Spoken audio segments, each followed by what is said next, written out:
Спадар Александр, будзе маё першае пытанне да вас. Старшыня Усебеларускага народнага сходу ў спісе найвышэйшых дзяржаўных пасадаў на трэцім месцы, фактычна пасля пасады прэзідэнта і прэм'ер-міністра. Навошта? Не, я хочу поправить, он на другім месцы ідзе. Адразу пасля прэзідэнта. Так, прабачце, на другім месцы змясціўшы прэм'ер-міністра. Чаму так?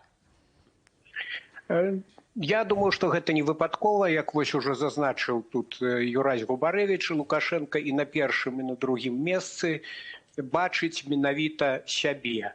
Таму што, глядзіце, якія ў яго варыянты? Адзін варыянт – гэта застацца прэзідэнтам і кагосьці замест сябе прызначыць на гэтую, кагосьці іншага на гэту пасаду прызначыць. Але цяпер вось па новай канстытуцыі такія тэрмаядзерныя, я б сказаў, паўнамоцтвы дадзены гэтаму Усебеларускаму народнаму сходу, што ў любога чалавека, які нават здаваўся б самым лаяльным, праз нейкі час могуць свае амбіцыі прачнуцца. І невядома, як у крызіснай сітуацыі павядзе сябе такі прызначэнец. Так што гэта рызыкоўны варыянт. Іншы варыянт – гэта Лукашенку самому сысці на пачэсную пасаду, стаць старшынём гэтага Усебеларускага сходу, а прэзідэнтам некага іншага прызначыць. І сапраўды, як вы падкрэслівалі, Лукашенко вельмі пільны ў кадравых пытаннях, але ж у яго перад вачыма досвед, горкі досвед былога кіраўніка Казахстана Назарбаева. Таксама, здаецца, ён пераемніка сабе надзейнага падабраў, а той скарыстаўся момантам і адхіліў, адсунуў, адціснуў у бок увесь гэты назарбаеўскі клан. Усё і сталіцу назад перайменавалі і усялякія прывілеі забралі і гэтак далей. Таму для Лукашэнкі гэты шлях таксама слізкі і, я думаю, ён ужо трымае ў галаве, тым болей, што гэта магчымасці ў новай канстытуцыі прапісана менавіта для яго, там напісана для першага прэзідэнта, магчымасць сумяшчаць вось гэтыя дзве пасады. Так што не выпадкова яны ў гэтым новым дакуменце ідуць адна за другой.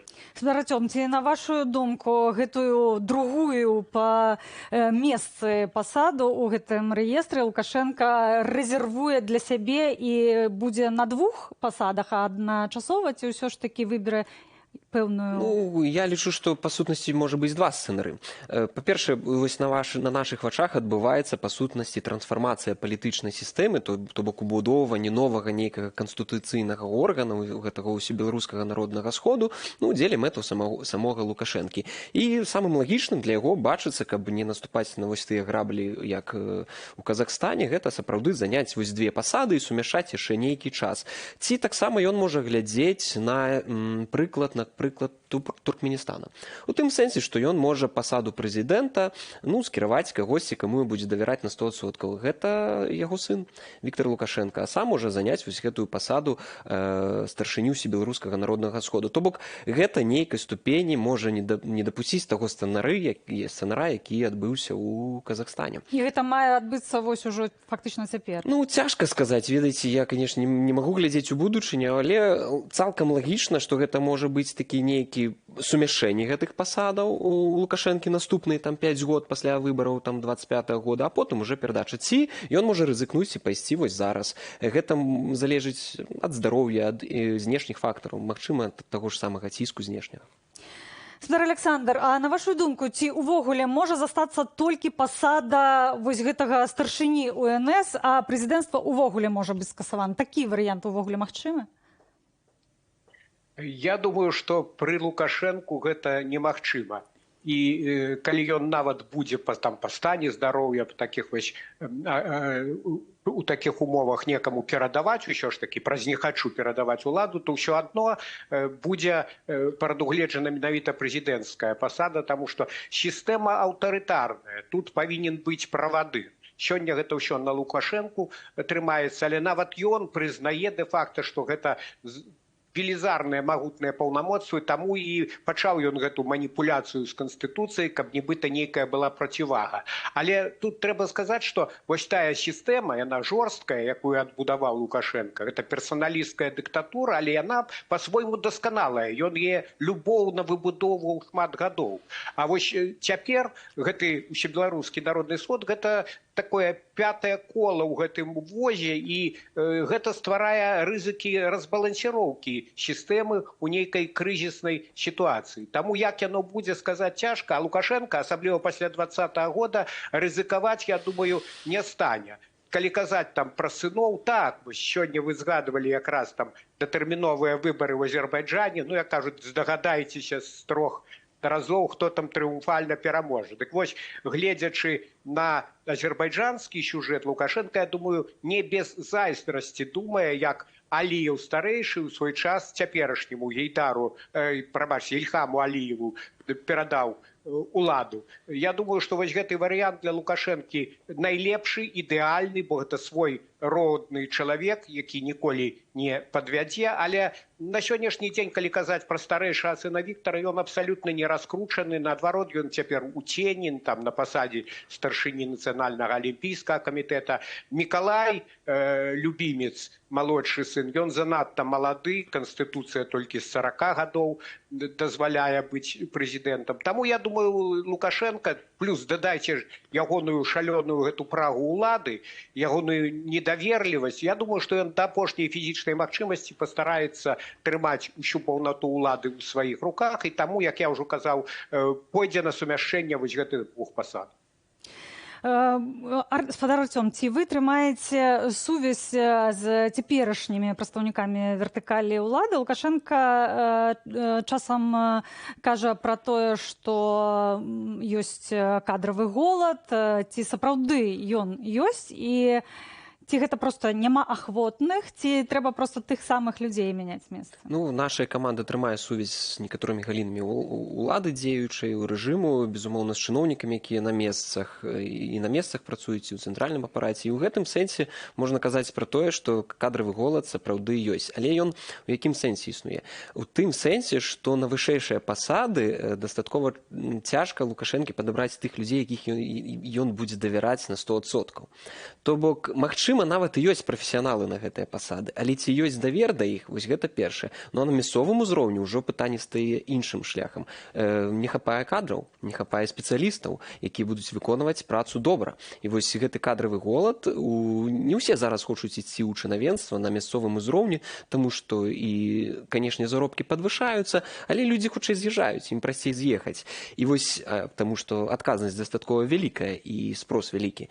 Таму вось гэтыя 2 накірункі, першы кадравы голад на месцах прыводзіць да вось такіх пытанняў, як у ЖКХ, напрыклад, да, штосьці адбываецца. А вось у вертыкалі, ну, наўпрост Сергенко казаў, што, ну, ёсць, у нас не можам знайсці людзей на нейкія адказныя пасады, бо ёсць крыкуны, а вось якія нічога не робяць. Таму што вось ёсць такое разуменне, што павінен быць не толькі лаяльны чалавек, але ўжо ў нейкай ступені ўпраўленец, дзяржаўны ўпраўленец, а іх ужо не хапае, вось каб гэта было спалучэнне.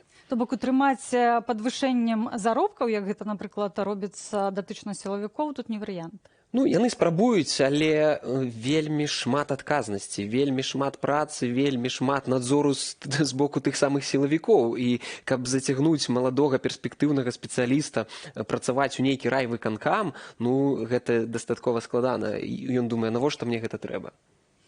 Спадар Александр, цягам 60 дзён пасля выбараў у палату прадстаўнікоў, якія маюць адбыцца 25 лютага, у нас адбудзецца таксама і першае паседжанне ўсебеларускага народнага сходу. Ці чакаць нейкіх цікавых момантаў з гэтага паседжання? Што яно можа прынесці ў палітычнай прасторы Беларусі? Я думаю, ніякіх сюрпрызаў не будзе, хаця цяпер розныя спікеры, там вось, якія на YouTube-каналах любяць хайп лавіць, так бы мовіць. Яны усялякія канспіралагічныя раскручваюць сцэнарыі, кшталту, што Москва, напрыклад, правядзе сваіх людзей ва ўсебеларускі народны сход, а тыя скінуць Лукашэнку. Ну, на мой погляд, гэта абсалютна няслушныя гіпотэзы, таму што так, з аднаго боку, залежнасць рэжыму ад Крамля пасля 2020 года і пасля пачатку агрэсіі супраць Украіны значна узмацнілася. Але разам з тым, усё ж такі ўнутраную палітыку і тым болей асабліва кадравую палітыку Лукашенка трымае ў сваіх руках. Пуцін у гэта не ўмешваецца, яму не да таго, ды якім чынам можна ўмешацца. Гэта ўсё ж такі прэрагатыва беларускага правадыра, і я думаю, што склад гэтага Усебеларускага народнага сходу будзе максімальна лаяльны.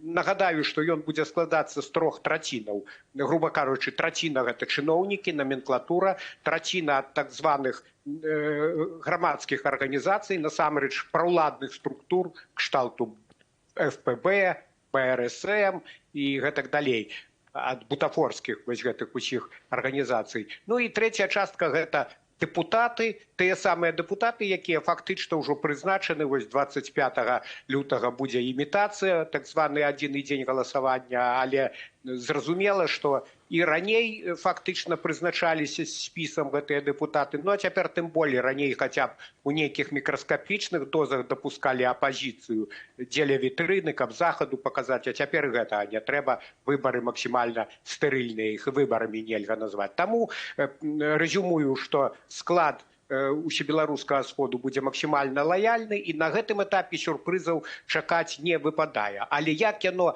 можа стацца ў нейкай крызіснай сітуацыі, вось гэта праблема. І, дарэчы, вось трошкі пераскочу на іншую тэму. Лукашенко ўвогуле нахамутаў з гэтымі інавацыямі, ён жа кансерватар па натуры, але пасля 20-го года ён так стаў баяцца за сваё жыццё. Мы ж памятаем, як нібыта Так, спадар Александр, акурат вы кажаце, што ён кансерватар, і паўстае пытанне, чаму ён не вырашыў адмовіцца ад гэтай ідэі Усебеларускага народнага сходу?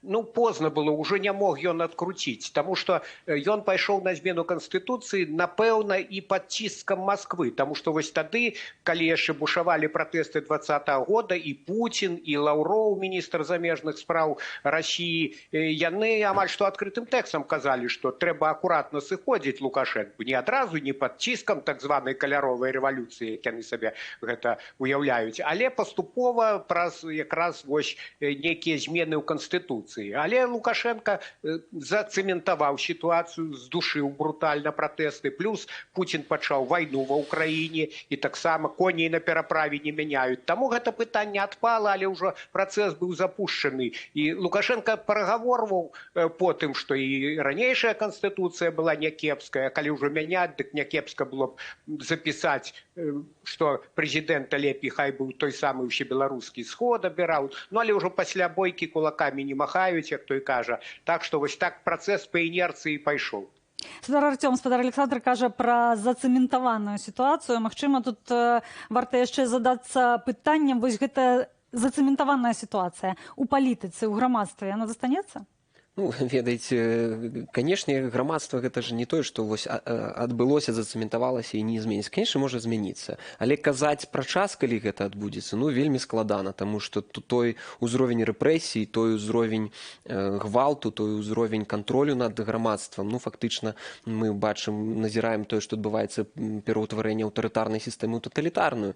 Вось, і такі ўзровень гвалту і рэпрэсій, ён прыводзіць, ну, да такой цалкам стагнацыі, зачышчэння грамадства, таму вось гэтага акна магчымасцяў патрэбна будзе чакаць. Але мы знаходзімся зараз, на жаль, у той сітуацыі, калі трэба канстатаваць, што вось ён зафіксаваў сітуацыю, і таму, як спадар Александр казаў, таму ён дастаткова ўпэўнены ідзе фармаваць вось гэты Усебеларускі народны сход, ён кантралюе сітуацыю, і, магчыма, вось гэты Усебеларускі народны сход, як вось пятая нага, да, сапраўды ён не зусім яму зараз ужо і патрэбны. Але заўсёды, чаму не? Хай будзе. Можа, наступны год, 2-3 штосьці зменіцца сітуацыя, ну, сапраўды прыйдзецца адысці, вось неяк гэта рэалізаваць гэты сцэнар, які ад яго патрабаваў той же там Пуцін, Лаўроў ці Сіманян. Наўпрост казала, вы будзеце праводзіць датэрміновыя выбары прэзідэнцкія. Ён там адышоў, ну, можа, буду, можа, трохі пазней, у 22-м годзе там, але так ці інакш, пад ціскам Масквы ён можа пайсці на гэта.